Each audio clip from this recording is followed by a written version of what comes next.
Hello et bienvenue dans l'épisode de podcast SEO Wedding Star. Et aujourd'hui, je reçois Astrid, ma première invitée. Salut Astrid. Salut Marion.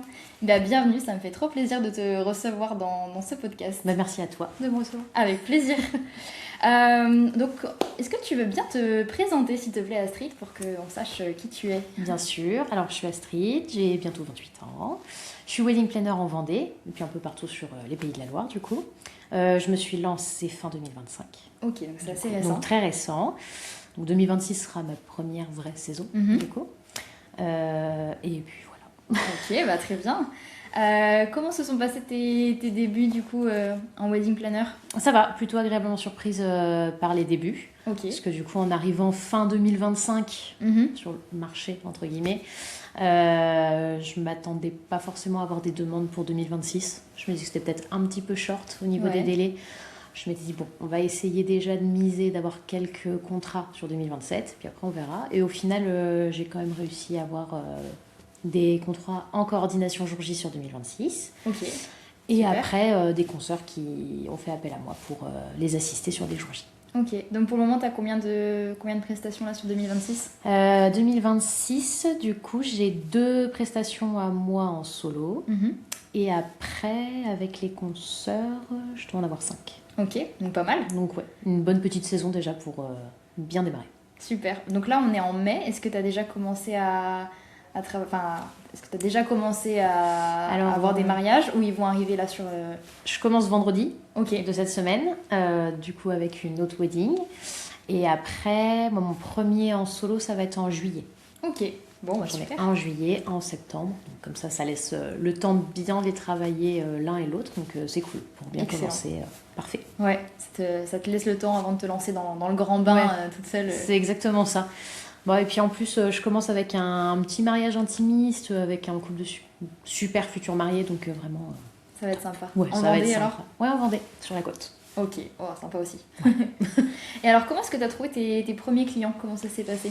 Alors mes premiers clients qui m'ont fait confiance, c'est pour 2027 Ok. pour le coup. Et moi j'avais un compte Instagram que j'utilisais à l'époque où je faisais mes propres préparatifs de mariage. D'accord. Et ils me suivaient déjà à cette époque-là.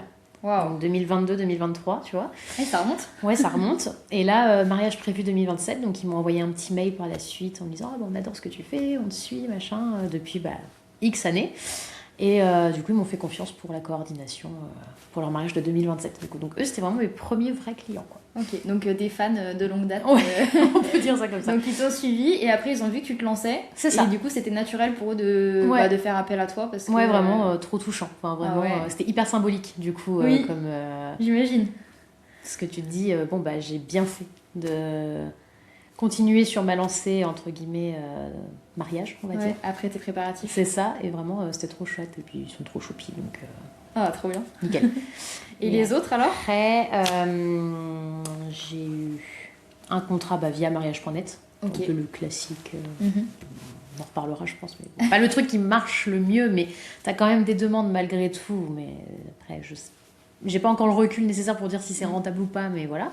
Pour de la coordination de jour J là? Ouais, ou... coordination Ok. jour J aussi. Et après, mes autres contrats, du coup, les mariés de juillet 2026, c'est via mon site internet. Ok. Après avoir refait le SEO un peu avec toi.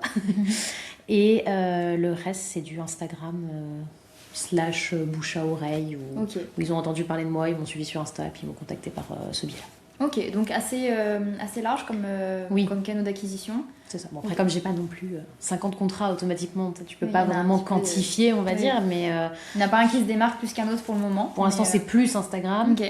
Parce que je dois en avoir, je sais plus, 5 ou 6 via Instagram. Et puis après, c'est mon site ou mariage.net. Mais bon, pour l'instant, c'est plus Insta. Mais en même temps, bon, comme je dis, ils peuvent t'avoir vu sur ton site et te suivre sur ton Insta ou inversement, ou peu importe. Ouais. Voilà. Oui, puis c'est peut-être là aussi que tu es la plus présente sur Insta. Clairement. Tu publies pas mal, je crois. C'est ça. J'essaye. Bon, je publie pas tant que ça, mais au moins en story, on va dire. Ok. Avant qu'on se rencontre, comment est-ce que tu considérais le SEO? Compliqué, flou, abstrait, clairement. Comme beaucoup. Oui, voilà. En fait, moi déjà, le site internet, si tu veux, c'était pas un truc où je voulais mettre de l'argent quand je démarrais, parce que je me disais, tout le monde, entre guillemets, a un site. Il y en a plein qui ont des super sites, qu'on se le dise. Donc je me suis dit, si c'est pour faire appel à quelqu'un, mais faire quelque chose de, entre guillemets, médiocre, c'est pas forcément la bonne stratégie d'un point de vue financier. Donc j'avais fait mon site plus en mode vitrine, si tu veux, pour pouvoir envoyer le lien quand j'ai une demande. En gros, qu'on me trouve ailleurs, limite, et que j'envoie le site pour qu'ils aient un maximum d'infos. Oui, d'accord. Voilà. Un peu comme, c'est ça, un lien à partager. Mais je le voyais où plus. Il y a toutes les infos, c'est un peu ton catalogue. C'était un peu la brochure, quoi. Ouais, c'est ça. En gros, c'était un peu ça. C'était vraiment la définition du site vitrine, quoi. Oui, d'accord. Mais moi, je le voyais vraiment comme ça. J'ai fait mon site toute seule de A à Z. Ok. J'ai pas pris un template, je l'ai fait vraiment toute seule en codage. Merci à l'aide de l'IA. Mais c'est courageux quand même de se lancer là-dedans. Moi, l'informatique, ça fait 2. Mais non, j'ai fait comme ça. Et du coup, déjà, le fait de faire une mise en page correcte, plus après bosser les textes, le SEO, etc., ça me paraissait insurmontable. Du coup, j'ai fait un truc qui me plaisait à peu près visuellement. Et puis après, j'ai dit, on verra pour améliorer le reste. Et t'as mis les infos, du coup, les informations un peu clés. Ouais, voilà, j'ai mis les trucs. Qu'est-ce que je fais, combien ça coûte, des exemples de ce que j'ai pu déjà faire avant. Et voilà. Ok, bon, c'est déjà très bien. Oui, c'était mieux que rien. C'est déjà un bon début. Donc je crois qu'au moment où on s'est rencontrés, tu avais donc ton site déjà qui était en place. Oui. Mais il me semble que tu n'avais pas reçu de demande client, il était un peu invisible sur Google. Est-ce que c'est bien ça ? Ouais, c'est ça. En visibilité Google, quand tu tapais Wedding Planner Vendée ou Organisation Mariage Vendée ou autre, le site... Je crois qu'il se retrouvait à la 10e page Google, quelque chose comme ça. Et puis après, ma page Google Business, elle a remonté un petit peu plus. J'avais montré en 2e, 3e page, dans ces eaux-là. Selon ce que tu recherchais, mais c'était pas... C'est pas fou. Non, c'était pas fameux. Et c'était pas... Enfin, j'arrivais pas à le faire remonter. Ok. Je savais pas comment faire, donc j'avais beau essayer de faire des petites modifs... ça ne fonctionnait pas. Essayer de bidouiller un petit peu. Ouais, c'est ça, clairement. Ok, donc ensuite, on a fait un appel ensemble. On a fait un petit audit de ton site et on a fait un plan d'action que tu allais pouvoir mettre en place du coup par toi-même. C'est ça. Et je crois que tu as déjà commencé à appliquer certaines actions. Est-ce que tu peux nous dire ce que tu as fait ? Oui, bah déjà tu avais regardé et au niveau des titres sur mon site, c'était mal rangé, on va dire. Ouais, donc pour Google, c'était pas bon. La structure était pas bonne. Donc automatiquement, il était un petit peu perdu Google. Et puis je pense que ça lui faisait prendre vachement plus de temps aussi pour savoir qu'est-ce que je faisais puisque les titres étaient pas bons. Exactement. J'avais ça. Après, au niveau de tout ce qui était mots-clés, que tu m'avais expliqué, le fait d'avoir une seule page où il y avait tous les services en même temps, bah, du coup ça faisait trop d'infos sur une seule page. Donc pareil, Google, il tombait là-dessus, il savait pas ce que je faisais. Il était un peu perdu. Il était perdu. Tu avais une page où tu décrivais tout que ce soit Presta mariage, Presta pro, Presta privé type baptême, anniversaire, etc. Et puis c'était pas il n'y a pas de sous-page, on va dire, pour chaque Presta. Donc il y avait ça. Bah, j'avais pas trop indexé aussi dans Google. Ça, je me souviens que tu m'avais dit, bah si, il faut quand même lui dire, parce que lui, avant qu'il repasse sur ton site quand tu as fait une modif, ça peut prendre quelques mois. C'est ça, il faut le forcer à venir voir ton site pour qu'il te positionne. Ouais. Donc ça, tu m'avais bien dit. Et déjà, ça, c'est ce que j'ai fait principalement. Ouais, restructurer les pages, refaire des pages différentes pour chaque service, enfin des sous-pages, en gros, pour que ce soit plus clair et avoir des mots-clés qui ressortent pour chaque page, on va dire. Avoir une thématique à chaque fois et pas tout mélanger. Okay. Et puis, il y avait le côté aussi retravailler les textes. Malgré tout, essayer d'avoir quelque chose plus moi, on va dire, et moins lisse, moins robotisé, on va dire. Ok. Donc ça, j'avais refait aussi. Est-ce que ça t'a pris beaucoup de temps ? Est-ce que tu peux estimer un petit peu combien de temps ça t'a pris de retravailler tout ça ? Du fait que j'ai dû recréer des pages moi-même, malgré tout, ça m'a pris un peu plus de temps que quelqu'un qui aurait un site bien structuré de base. Tu as tout fait en codant ? Bah, c'est ça. Donc avec le côté codage, juste le fait de recréer des pages, ça m'a pris une petite après-midi, on va dire quand même, 3-4 heures je dirais, pour refaire, parce que voilà, l'IA, ça a ses limites, qu'on se le dise. Donc moi je lui disais, fais-moi ça. Sauf qu'il me modifiait tout, j'étais obligée de reprendre, je disais non, ça tu gardes, ça tu changes, ça tu gardes, ça tu changes. Oui, il comprend pas toujours très bien ce qu'on veut. Et quand on demande trop de choses d'un coup, en fait, il va traiter 2 infos sur 5 et puis après, il va faire à sa sauce. Donc voilà. Donc ça m'a pris une bonne après-midi. Après, un truc que j'ai refait aussi, c'était renommer l'intégralité de mes photos. Ok. Parce que, j'avais une lettre avec un numéro à chaque fois. Donc, pour référencer, entre guillemets, c'était pas parfait. Oui, c'est ça. Le fait de renommer, ça peut aider Google à positionner tes photos. C'est ça. Et du coup, qu'elle se retrouve sur Google Images et qu'on puisse te découvrir en voyant des photos de ce que tu as fait. C'est ça. Donc, ça peut être très intéressant pour un métier comme le tien. Voilà. Où c'est assez visuel quand même. Exactement. Donc, j'ai tout renommé. Ça m'a pris un petit moment aussi. Parce que tu renommes toutes les photos dans ton fichier de ton site, mais après, il faut que tu renommes aussi dans tout ton codage. Ah oui. Pour que ça corresponde. Tu t'es pas simplifié la vie avec cette histoire de codage. Je sais pas pourquoi j'ai fait ça, mais j'y tiens, hein, donc je change pas, je reste là-dessus. Donc il y a eu ça qui a pris pas mal de temps, puis après retravailler les textes, malgré tout, ça prend du temps aussi. Pour les rendre plus personnels. C'est ça. Ouais. Ou réfléchir de qu'est-ce que j'ai envie de dire, qu'est-ce que je veux faire passer comme message. Bon, je pense qu'en soi, il y a 2 bonnes journées de travail, on va dire, un petit peu étalées à droite à gauche. Parce que, oui, t'as pas tout fait d'un coup. Non, et puis j'avais déjà la base du site qui était là. J'avais déjà les photos qui étaient choisies, etc. Donc c'est pas comme si je partais de zéro. Mais un bon 2 grosses journées, on va dire, pour travailler vraiment la partie SEO, quoi. Ok.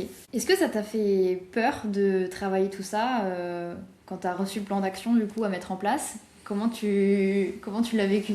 Moi, le truc qui m'a fait peur, c'est vraiment la partie déjà de changer les titres, etc., de tout restructurer. Je me dis, oh là, moi, déjà que j'ai un peu de mal. Je commence à comprendre comment fonctionne le codage, mais je commence. Juste, c'est pas mon métier, ça ne le sera jamais. Donc déjà, rien que ça, je me suis dit, j'en ai avoir pour un moment. Bon, ça va, avec un peu d'aide, tu t'en sors. Mais après, c'était plus le côté, trouver les bons mots-clés, comment les faire ressortir, retravailler les textes, etc. Ça, c'était plus... Ça faisait un peu plus peur, on va dire. Puis tu vois, encore aujourd'hui, c'est pas parfait. Parce que je ressors bien sur l'intitulé de recherche Wedding Planner. Par contre, sur organisation de mariage, je ressors pas encore suffisamment. Ok. Donc, il faudrait que je retravaille. Mais c'est toujours... c'est là où tu as un peu plus peur de te dire « Ah oui, mais si je change trop mes textes, du coup, je vais peut-être plus ressortir sur Wedding Planner, je ressortirai que sur l'autre. » Enfin, c'est trouver comment faire en sorte de ressortir un peu sur tout, mais sans du coup baisser de position sur tes autres recherches, quoi. Ok. Je pense que pour ça, la logique que tu dois adopter, c'est vraiment un mot-clé par page. Là, aujourd'hui, ton site, on va dire, dans sa globalité, il se positionne sur Wedding Planner Vendée. C'est ça, hein. Exactement. C'est le mot-clé que tu as travaillé. Et en fait... Ce qui serait bien, c'est de sélectionner un mot-clé à cibler pour chacune de tes pages. Oui. Et du coup, en trouver une où tu vas cibler organisation mariage Vendée, par exemple. Et du coup, sans pénaliser l'histoire de Wedding Planner Vendée. Voilà, en ayant cette logique de un mot-clé par page, au moins, tu risques pas de te concurrencer et te marcher sur les pieds. Et du coup, est-ce que tu peux nous dire ce qui s'est passé après ? Quand tu as travaillé tout ça, est-ce que tu as eu des résultats ? Qu'est-ce qui s'est passé ? Assez rapidement. Quand même, au niveau des résultats, sur la recherche justement Wedding Planner Vendée, parce que je sais pas, genre une semaine après peut-être, je crois que c'était ça de mémoire. Mon site et ma page Google Business étaient remontés en première position dans les recherches Google. Donc, excellent. Franchement, bien. Ouais. Et peut-être 3 semaines après, j'ai eu ma première demande client vraiment sur mon site qui du coup a abouti en plus de ça. Donc des futurs mariés qui voulaient de la coordination de jour J. C'était ça. Ok. Comme c'était pour cette année, donc c'était 3 mois à peu près avant leur mariage. C'était pour une coordination jour J. Et ils m'ont dit, oui, on a trouvé votre site, vous êtes ressorti en première, machin. Donc, tu te dis, bon, j'ai pas passé tout ce temps-là pour rien. Qu'est-ce que t'as ressenti du coup quand t'as été contactée pour la première fois via Google ? Ah t'es trop contente. Tu te dis, ah mais ça y est, on me trouve aussi ici. Enfin, je dépends pas que d'un canal. Parce que c'est ça c'est ce que je dis, c'est ça le risque, c'est que mariage.net, pour être visible, c'est payant. Donc malgré tout, c'est un calcul à faire chaque année de savoir est-ce que c'est intéressant ou non de mettre ton argent là-dedans pour être visible. Donc, si tu arrives à travailler ton site pour qu'il ressorte mieux, tu peux peut-être te passer de ça. Ouais. Insta, c'est super, c'est un canal qui est génial, mais l'algorithme il change tout le temps. Donc tu peux avoir des super statistiques un mois, et puis le mois d'après, pas du tout. Et puis malgré tout, ça reste un réseau social, donc tu peux te faire pirater demain et tout perdre.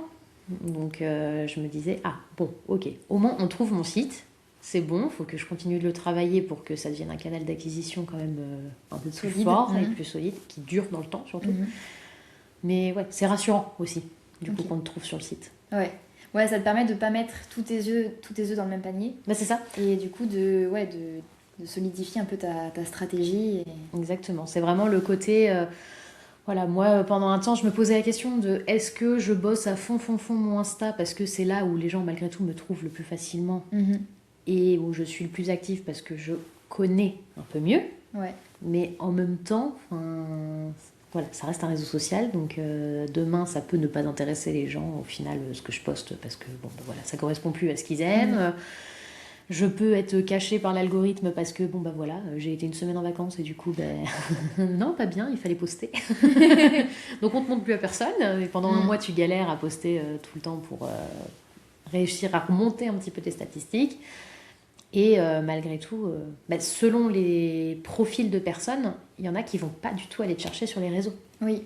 Il y a des personnes pour qui ça va être vraiment Google la première porte d'entrée, on va dire. Enfin voilà, on décide de se marier, on a besoin de quelqu'un pour se marier, bon, je vais aller dans Google et je vais chercher. Exactement. Je pense que quelqu'un qui veut vraiment gagner du temps pour des organisations complètes ou quoi, à mon avis, ils vont pas aller scroller sur les réseaux pendant des heures et des heures pour chercher le wedding planner qui va leur correspondre. Ouais. À mon avis, ils vont plus aller sur Google et regarder dans les résultats, ah moi j'aime bien son univers, j'aime bien sa façon de faire à elle ou à elle ou à elle. Et je pense qu'ils vont plus choisir par ce biais-là que sur des réseaux. Ouais, je suis plutôt d'accord avec toi. C'est pas forcément les mêmes personnes qui recherchent sur Instagram et sur Google. En tout cas, ils sont pas forcément au même stade de recherche, pas dans le même mood. Il y en a qui vont plus s'inspirer, voir un peu les styles de déco, par exemple.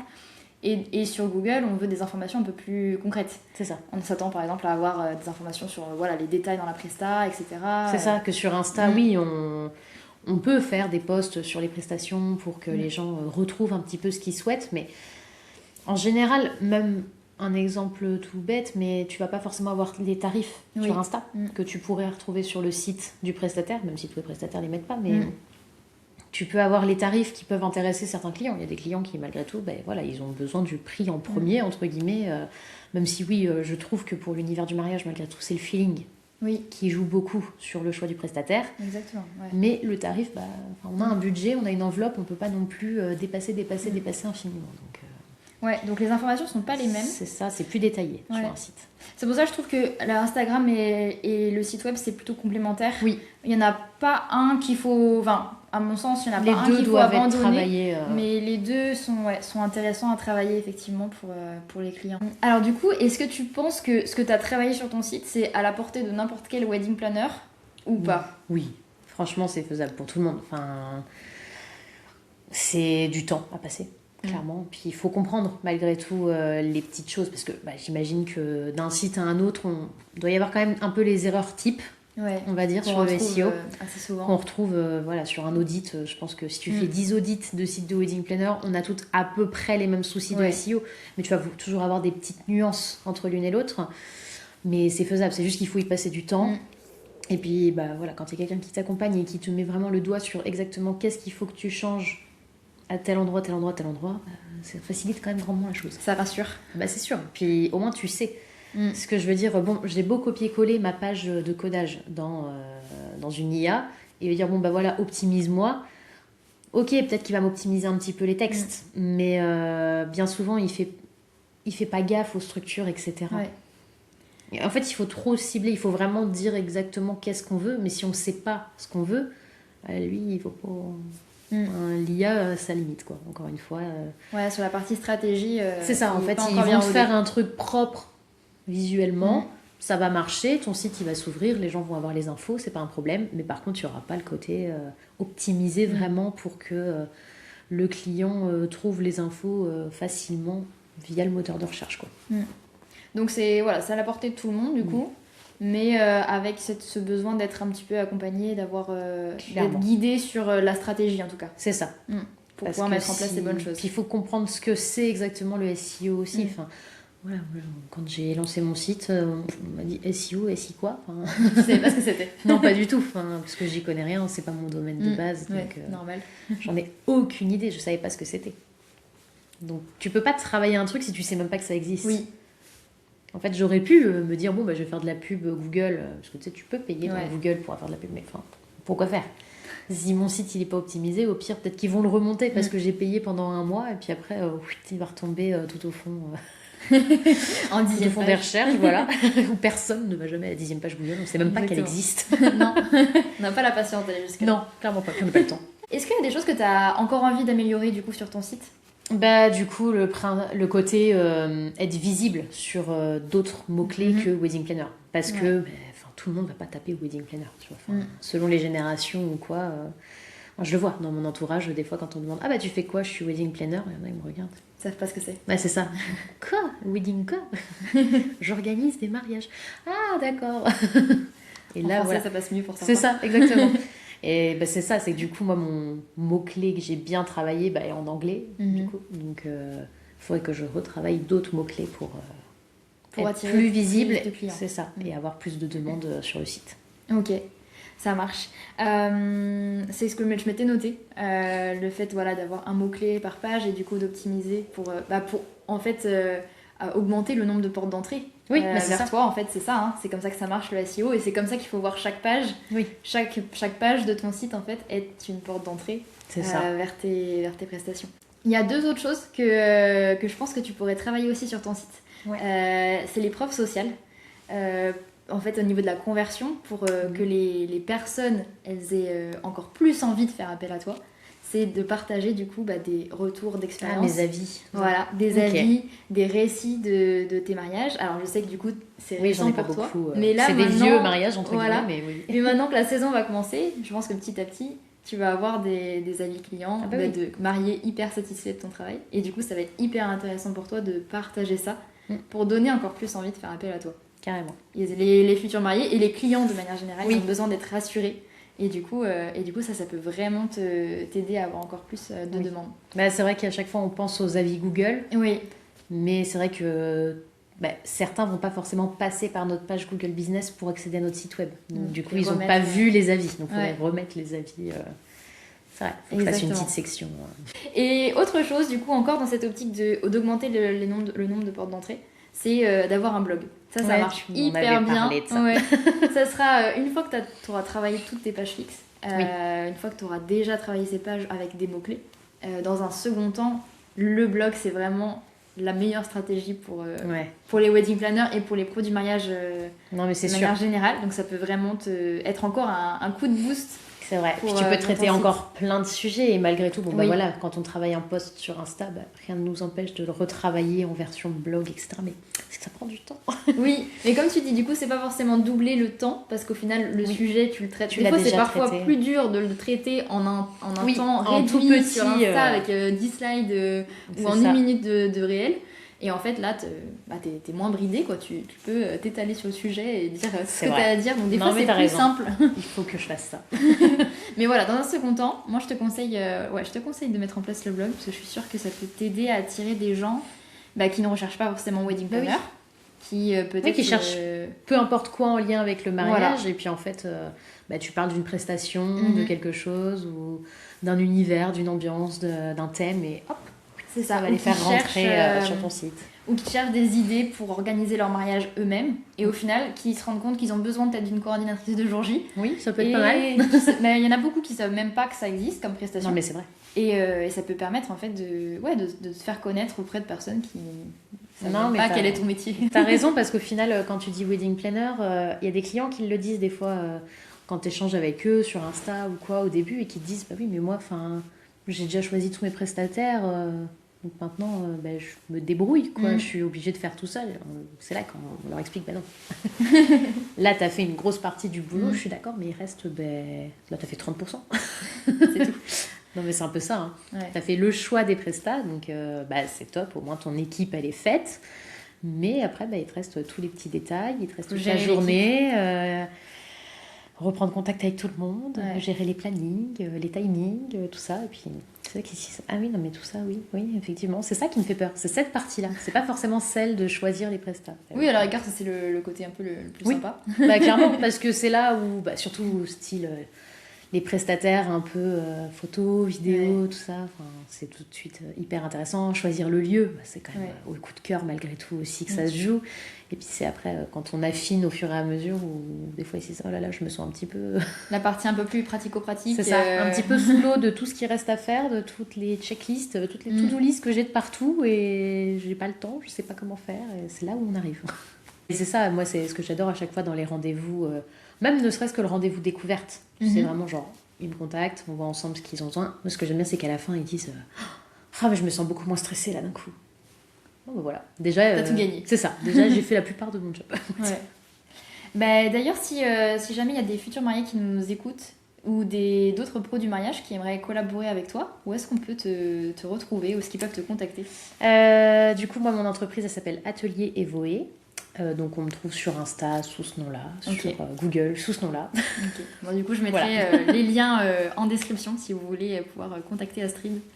Et pour conclure, qu'est-ce que tu dirais à des wedding planners qui hésitent à travailler leur site web?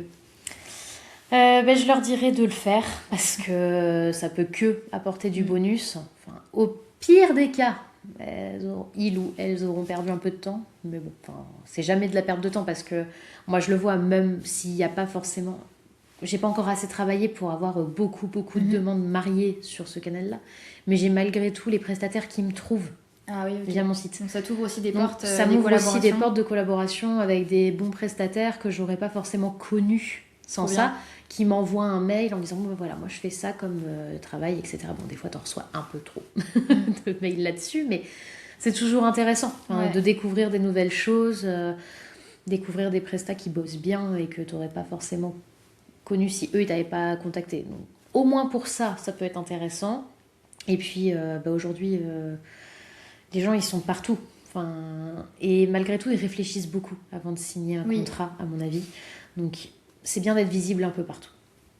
Okay. Parce que même si ton canal d'acquisition principal, c'est Insta, je pense que c'est bien quand même que s'ils font une recherche Google par acquis de conscience, qu'ils te retrouvent aussi, ça fait un peu la piqûre de rappel. Ouais, et puis c'est un gage de confiance. Je suis là, c'est ça. Et puis, c'est plus détaillé, comme on disait. Donc, ça peut éviter aussi des fois des questions. Ça peut être du gain de temps, parce que comme on détaille vraiment l'intégralité de la prestation, pour certains on met nos tarifs visibles, etc. Au moins le client il a déjà la plupart de ces informations avant de faire un entretien avec toi. Donc ça fait gagner du temps en entretien pour plus parler de leur mariage à eux, de ce qu'ils aimeraient de l'ambiance et les connaître, et qu'ils te connaissent aussi, plutôt que de parler juste du pratico-pratique, de moi j'ai 3 formules ou 2 formules ou machin. Est-ce que c'est quelque chose que tu as ressenti du coup avec les futurs mariés qui t'ont contacté? Parce que faut quand même le dire, tu as signé en un temps aussi super intéressant. En 3 jours, je crois, tu avais déjà, entre le rendez-vous que tu as eu avec eux et ils avaient signé dès le rendez-vous. Ouais. Pendant le rendez-vous, en fait, ils m'avaient dit déjà que... Ou entre le moment où ils t'ont contacté, je crois, et le moment où tu as eu le rendez-vous, c'est passé 3 jours et ça s'est signé direct. Ouais, c'est ça. Ouais. Donc est-ce que tu as senti que du coup, le fait qu'ils soient venus par ton site et qu'ils aient eu toutes les infos en amont, ça t'a un peu préparé le terrain et simplifié les choses? Je le voyais bien parce que comparé à d'autres personnes, par exemple s'ils m'ont contacté que sur Insta où du coup c'est plus flou entre guillemets, ils avaient déjà toutes les infos. Okay. Donc c'était plus, ils me refaisaient un listing entre guillemets des points. Ah oui, donc j'ai vu que vous faisiez ça. Est-ce que ça vous le faites? Oui, bien sûr. C'est plus dans ce sens-là où du coup ils savaient déjà, ils avaient déjà le tarif. Donc quand on leur annonce le tarif avec du coup les frais de déplacement, etc. inclus, il n'y a pas de moment choc entre guillemets de ah mince, j'avais aucune idée de combien ça coûtait. Il y a juste vérifier peut-être s'il y a un feeling aussi avec le prestataire. Ouais, c'était exactement ça. Avec toi. Clairement, c'était voir si le feeling passait bien, mais sinon, de ce que j'ai compris, le choix était fait en amont. Ouais. En fait, ils avaient trouvé mon site, ils m'avaient contacté. Ce que je proposais leur convenait, les tarifs leur convenaient, donc ils voulaient juste voir si on s'entendait bien, parce que on passe quand même la journée ensemble, donc idéalement... C'est mieux quand même de bien s'entendre. C'est mieux de s'entendre. Mais voilà, ils avaient toutes les infos. Donc c'est vrai que c'est pratique. Parce qu'il y a certaines demandes, moi en général j'essaie toujours de discuter déjà avant le rendez-vous, soit en physique, soit en visio, parce que je préfère quand même qu'on se voit, je trouve ça plus humain, sympa. Malgré tout. J'essaie toujours de discuter avant, mais tu as certaines personnes qui ont une vie bien remplie, ultra remplie, donc ils n'ont pas forcément le temps. Quand tu leur demandes un peu plus d'infos sur leur mariage, sur ce qu'ils souhaitent, etc., ils vont te donner les grandes lignes. Genre, on se marie à tel endroit, telle date, tant d'invités. Voilà. Donc tu te dis, c'est pas grave, je creuserai en rendez-vous, mais du coup, tu peux pas trop leur exposer non plus exactement la prestation qui pourrait correspondre, puisque t'as pas forcément les infos non plus. Alors que ceux qui passent par ton site, ils savent où ils en sont dans leurs préparatifs, ils savent ce qu'ils ont déjà fait ou non. Donc déjà, d'eux-mêmes, ils savent quelle prestation leur correspond. Parce que c'est pas abstrait, c'est quand même assez clair. Coordination jour J, ils ont choisi leur prestataire, j'interviens pour prendre la suite. Alors que s'ils ont commencé à chercher des prestataires, mais que, je sais pas, je dis une bêtise, sur le traiteur, Ils n'y arrivent pas, ils savent pas comment faire, ils savent pas à qui faire confiance, etc. Bon ben voilà, là ils peuvent prendre une organisation partielle par exemple avec donc la coordination jour J et juste un choix ou 2 ou 3 ou 4 prestataires, etc. Ok. Mais au moins voilà, ils arrivent sur le site, ils ont toutes les possibilités. Donc c'est un peu comme s'ils avaient juste à choisir entre guillemets la formule, même si tout est adaptable évidemment, parce que ça dépend où chaque couple est différent, chaque organisation est différente, mais ça leur donne déjà une idée de qu'est-ce que je peux faire pour eux. Ouais, de comment tu vas répondre à leurs problématiques, à leurs besoins du moment, quoi. Ils ont déjà une bonne idée de qu'est-ce qui est faisable pour eux ou non. Ouais, donc ils arrivent en rendez-vous, ils sont déjà plutôt convaincus, ouais. Et ils savent déjà à quoi s'attendre. Clairement. C'est juste, il faut confirmer l'intuition. Non mais c'est ça, c'est voir si la personne convient vraiment, et puis si voilà, l'échange est fluide, s'il y a le feeling, si la personne pour eux, si je leur semble assez sérieuse malgré tout, on sait jamais. Oui. Mais voilà, je trouve que voilà, j'ai été assez surprise parce qu'en général, même si tu sais, tu as toujours des rendez-vous clients où tu le sens bien, tu as bien discuté avec, ils t'ont donné plein de détails, et puis dans la conversation, ils se projetaient, etc. Que là, non, c'était vraiment clair, c'est... voilà, on a fait le point sur ce qu'ils avaient réellement besoin, où ils en étaient, où ils sont, etc. Et en fait... allez, sur 1 heure de rendez-vous, on va dire, déjà au bout d'une demi-heure, c'était ok pour eux, quoi. Enfin, ils me l'avaient déjà dit. Trop bien. C'est un peu le rendez-vous de rêve. C'est ça. Même si t'as toujours un risque qu'après coup, tu sais, ils se désistent. On sait jamais, ça peut être dans l'euphorie du truc, mais non, là vraiment, ça s'est super bien passé. Et voilà, ils avaient les infos. Du coup, au final, quand tu leur demandes s'ils ont des questions, bon, évidemment, je leur explique les choses aussi, mais ils n'avaient pas de questions. Parce que déjà, on avait bien échangé pendant le rendez-vous. Ils avaient eu les infos aussi sur le site. On avait un peu échangé par mail avant.